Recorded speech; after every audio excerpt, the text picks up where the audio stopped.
Tuluyan ng lumubog ang MV Eternity Sea kahapon, pasado 1:00 ng hapon oras sa Pilipinas. Ito ang kinumpirma ni Department of Migrant Workers Secretary Hans Leo Kakdak matapos ang pulong kasama ang ship owner at manning agency. 5 Pilipinong crew ang nasagip sa insidente. Kabilang na ang kapitan ng barko habang patuloy namang hinahanap ang iba pang nawawala. Nagkaroon na ng mga ulat, informal muna na ang barko ay lumubog at agad kaming meron kaming scheduled meeting with the ship owner, so pina-fast track namin yung meeting na yon at nakipag-usap kami at doon nga na kumpirma yung from the ship owner na lumubog yung Eternity Sea at sabay nito merong 5 tripulante na nasagip, nasa tubig sila. Nakita sila ng rescue team at nasagip sila. Hinahanap pa yung the rest. Kinumpirma naman ng Department of Foreign Affairs na may 2 nasawi sa insidente.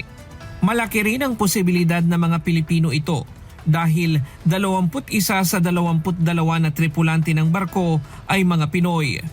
Bago tuluyang lumubog ang barko, 2 private security firms ang inatasan ng ship owner para magsagawa ng rescue operations. Gayunman, tumagilid na ang MV Eternity Sea matapos ang pag-atake ng mga rebelde. Ayon sa DMW, hindi agad inilabas sa publiko ang insidente dahil inuna munang ipaalam sa mga pamilya ang nangyari. We have relayed this information. We wanted the families to know first, kaya may konting pag-aantay. Kaya pinulong namin for a third time yung mga families at inilahad na namin itong mga linalahad namin sa inyo ngayon. And what we're doing now also is conducting personal visits on the families.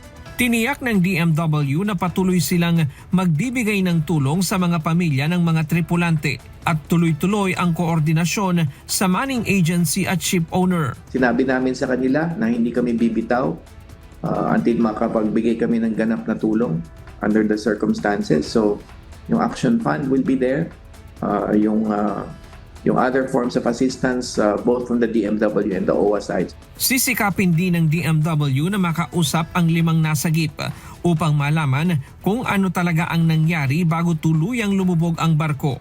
There's an ongoing search operation and we're looking for those who could have gone overboard and they're still of course hoping that they would be alive. Ang insidente ay nangyari nitong Lunes nang atakihin ang bulk carrier Eternity Sea ng mga sea drones at rocket-propelled grenades malapit sa Yemen. Ayon sa mga ulat, nauna nang inatake nitong linggo ang MV Magic Seas na may sakay na 17 Pilipinong crew. Lahat ng mga ito ay ligtas at nasa Djibouti na. Inihahanda na rin ang kanilang pag-uwi sa Pilipinas. Ryan Lacanlale, UNTV News and Rescue. Diyos ang aming sandigan, serbisyo publiko ang aming pinahahalagahan.